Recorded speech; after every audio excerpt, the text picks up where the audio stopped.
Hello everyone! Today, I'm going over a budget commander deck that I've brewed around Rune-Tail, Kitsune Ascendant, a mono-white commander from Saviors of Kamigawa. As usual, I've designed this deck to list for less than $45 at the time of recording, using prices listed by Scryfall, including our basic lands at 10 cents each, but not including costs such as shipping. Regardless, Rune-Tail, Kitsune Ascendant is a 2/2 legendary fox monk costing 2 generic and a white mana to cast. However, in this deck, we'll actually not be looking to have Rune-Tail out as a creature, as if Rune-Tail is out and you have 30 or more life, we flip Rune-Tail 180 degrees for the legendary enchantment, Rune-Tail's Essence, which prevents all damage that would be dealt to creatures you control. So, with those abilities, let's go over the types of effects and cards we'll be looking to include in this deck. Given that Rune-Tail's Essence has an ability focused on creatures, we'll be looking to make a hefty portion of this deck consist of creature spells, or spells making creature tokens, which, with Rune-Tail's Essence out, will have a pretty decent amount of resilience, having all damage to them prevented, which makes swinging or blocking with them much less risky. Then, since Rune-Tail's Essence prevents all damage that our creatures would take, we can look to use some spells or creatures that can either redirect damage towards themselves, or block as many creatures as you'd like to let us swing freely, while still being able to block any incoming combat damage. And even more so as a backup, we'll have a handful of ways to give the majority, if not all of our board Vigilance, to really let us swing with impunity.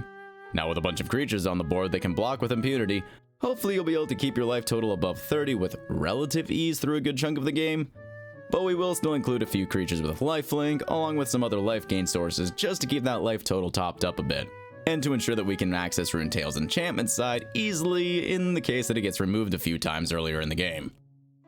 But that's enough of a preamble. Let's get into the 99 of this deck, starting with our ramp. To start, we have Wayfarer's Bauble, which can be sacked to tutor a basic land onto the battlefield tapped. Then we have a couple of 2-drop mana dorks with Gold Mirror and Ornithopter of Paradise, both capable of producing white mana.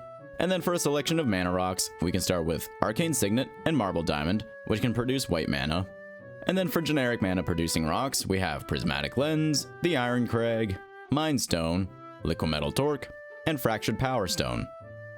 And then finally for ramp, Pristine Talisman also produces generic mana, but it also gives you 1 life at the same time, which could help you keep that life total above 30. Now, let's go over some of our more general creatures and creature token generators that can make the basis of our army. I'll start with some low drop flyers with Segovian Angel, Swooping Lookout, and Battlefield Raptor, all costing 1 white mana to cast and each with flying, the first 2 with Vigilance, and the last with First Strike. And then Mykios, the Lunarch, can provide us a great way to buff all of our creatures with +1/+1 counters. And we'll start our token creature generation with Felidar Retreat, as it has landfall with 2 useful effects to choose from, either letting you make a 2/2 cat beast creature token, or giving each creature we control a +1/+1 counter and giving them Vigilance for the turn whenever we play a land. Oketra's Monument is actually a form of ramp itself, making our white creature spells cost 1 less generic mana to cast, but for this section, it has us make a 1/1 white warrior creature token with Vigilance whenever we cast a creature spell. And then we have a handful of X cost spells that make a variable number of creature tokens, starting with Secure the Wastes, making X 1/1 warrior creature tokens, Path of the Ghost Hunter, making X 1/1 spirit creature tokens with flying, and then Finale of Glory, which makes X 2/2 white soldier creature tokens with Vigilance, but if you manage to make X 10 or more, you'll also be making X 4/4 angel tokens with flying and Vigilance. And then finally for this section, White Sun Zenith makes X 2/2 cat creature tokens, and then you shuffle White Sun Zenith back into its owner's library. But now let's move on to the various sources of life gain we have in this deck. As a bit of deja vu, we have some more low drop flyers with Healer's Hawk, Ruin Lurker Bat, and Golden Glow Moth, each costing 1 white mana to cast, have flying, and the first 2 have lifelink, and the latter gives you 4 life whenever it blocks. Ruin Lurker Bat also lets you scry 1 during your end step if a permanent card was put into your graveyard that turn, which might help with cleaning the top of your deck a bit. Then moving on from lifelink, we have a hefty flyer with Sunscorched Regent, initially a 4/3, but it gets a +1/+1 counter and has you gain 1 life whenever an opponent casts a spell. Orum's Prayer gives you 1 life for each attacking creature if any creature attacks you, which can help balance out the damage if someone is still able to swing past your defenses. Then Linden, the Steadfast Queen, gives you 1 life whenever a white creature you control attacks. And then Path of Bravery is kind of the inverse of Orm's Prayer, as whenever one or more creatures you control attack, you gain life equal to the number of attacking creatures, while also giving your creatures +1/+1 if your life total is above your starting life total. Then Staff of the Sun Magus gives you 1 life whenever you cast a white spell, or have a plains enter the battlefield under your control. And finally, Soul's Attendant gives you 1 life whenever another creature enters the battlefield, but note that that's any player's creatures, not just our own. But now let's move on to some of the ways that we can redirect damage or block any number of attacking creatures. First up, Pariah's Shield makes it so all damage that would be dealt to you is instead dealt to the equipped creature, while Palisade Giant and Protector of the Crown are creatures that do the same or more straight out of the box. Palisade Giant also redirecting damage that would be dealt to our other permanents, and Protector of the Crown making you the Monarch with that whole mini game and potential access to more card draw. And then Guardian of the Gateless, Palace Guards, and Wall of Glare can each block any number of creatures, with Guardian of the Gateless also getting +1/+1 until the end of the turn for each creature it's blocking. But now that we have the makings of a fort, let's look into some of the ways that we can get Vigilance across most, if not all, of our board. Sarah's Blessing, Hold the Gates, and Brave the Sands are enchantments that give our creatures Vigilance, with Brave the Sands also letting your creatures block an additional creature, which could be handy as a backup if we haven't drawn or been able to cast any of the spells from the previous chapter yet. Loyal Unicorn gives our creatures Vigilance, provided we control our commander, and Oathsworn Giant gives our creatures Vigilance and +2 Toughness. And then to wrap this section up, we have Always Watching and Thraben Watcher, which give our non-token creatures +1/+1 and Vigilance, so it is a little more limited on how much of our board they'll affect. But with that, let's move on to the spells that we can use to keep ourselves from top decking. First up is Endless Atlas, which can be tapped with 2 mana to draw, provided we control 3 or more lands with the same name, which shouldn't be a problem in this deck as the vast majority of our lands are going to be basic plains. And then Mentor of the Meek lets you pay 1 generic to draw whenever another creature with power 2 or less enters the battlefield under your control. Mangara, the Diplomat, makes it so you draw if an opponent attacks you with 2 or more creatures, or if an opponent casts a second spell during a turn. Then Mind's Eye gives you the option to pay 1 mana whenever an opponent draws a card to draw a card yourself, which can net you a decent amount of draw between your turns just from your opponent's draw steps. And then Cosmos Elixir has you draw at the beginning of your end step if your life total is higher than your starting life total, or otherwise it gives you 2 life. Now, I debated putting Court of Grace into the creature token generation chapter, but regardless, when it enters the battlefield, it makes you the Monarch as a potential source of draw, depending on how well set up you are to either keep the crown or take it back, while also making a 1/1 white spirit creature token with flying at the start of your upkeep if you're not the Monarch, or a 4/4 white angel creature token with flying instead if you are the Monarch. Then Bygone Bishop is a flyer that makes a clue token whenever you cast a creature spell with mana value 3 or less. Wojciech Investigator investigates once for each opponent with more cards in hand than yourself at the beginning of your upkeep. And Tamiyo's Journal makes a clue token at the beginning of your upkeep, and gives you an alternative use for those clues, as you can sack 3 while tapping the journal to tutor any card from your library into your hand without having to reveal what you tutored for.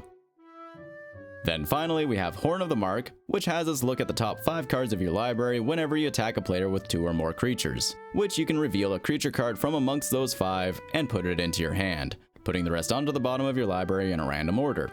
But now, let's go over the spells that we can use to interact with what our opponents are trying to do.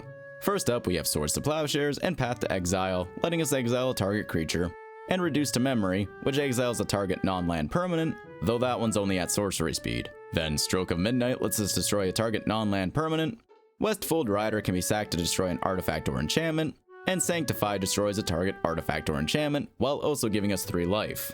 Darksteel Mutation can let us neuter an opponent's creature, removing all of its abilities, card types, and creature types, and instead making it a 0/1 indestructible insect.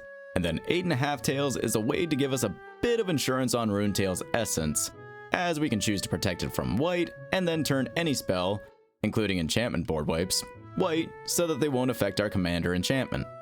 And then speaking on board wipes, we have a couple of them, with Fumigate, destroying all creatures, but giving us 1 life for each creature we destroy that way, and Austere Command, giving us options on what to wipe, choosing 2 from destroying all artifacts, all enchantments, all creatures with mana value 3 or less, or all creatures with mana value 4 or greater.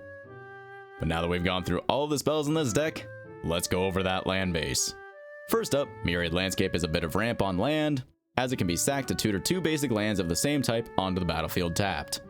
Then Kabira Crossroads and Radiant Fountain both give you 2 life upon entering the battlefield, tapping for white and generic mana, respectively.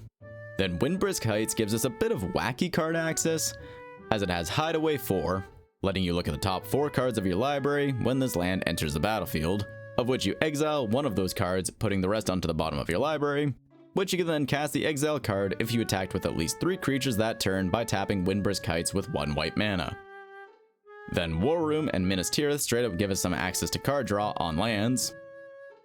And then finally, we'll fill the rest of this deck with 30 basic planes.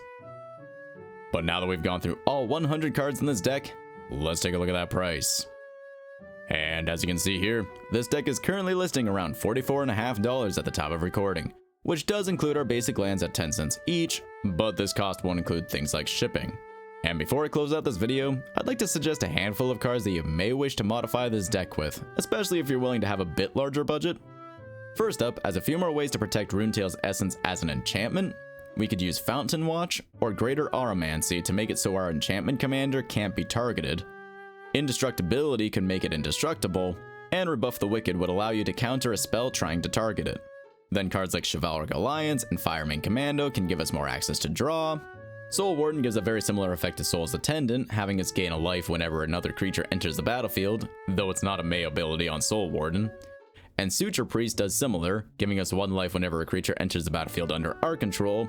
However, it also makes it so opponents lose life whenever they have creatures enter the battlefield under their control. Then Wave of Reckoning and Mass Calcify can be really solid board wipes in this deck, as, for the former, our own creatures would have their damage mitigated by Rune-Tail's essence, but this would wipe every other creature with power equal to or larger than their toughness. And for the latter, we have very few non-white creatures in this deck, so in general it won't affect us too much. And finally, Felidar Sovereign gives you another potential alternate win con, depending on how well you've been able to keep your life total up. But regardless, if you'd like to build, adapt, upgrade, or otherwise play with this deck, the link, as always, is in the description down below. If you liked the video, consider giving it a like, and if you'd like more budget commander decks in your feeds, consider dropping a sub. Regardless, thank you for watching, and I'll see you in the next one.